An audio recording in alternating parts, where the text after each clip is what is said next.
Sang-ayon ako kay Senyor Paterno.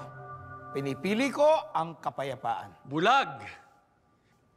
Sa halip na nandito tayo ngayon mga nakaupo, nandun sana tayo sa labas nangangalap ng armas.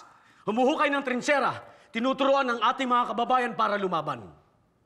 Huwag kayong maniwala sa matatamis na salita ng mga Amerikano! Walang puwang ang bulag sa gabinete na ito! Paano ang aming mga negosyo? Kapag nakapaglaban kami, babagsak ang ekonomiya. Paano namin mapapakain ang aming mga pamilya? Negosyo o kalayaan, bayan o sarili, pumili ka! Kilala kita! Kasali ka sa gobyerno sibil ng Kastila at ng mga nibang Espanya, lumipat ka agad ng bakod at ngayong tayo naman ang mga nganib, makikisiping ka naman sa bandila ng Amerika!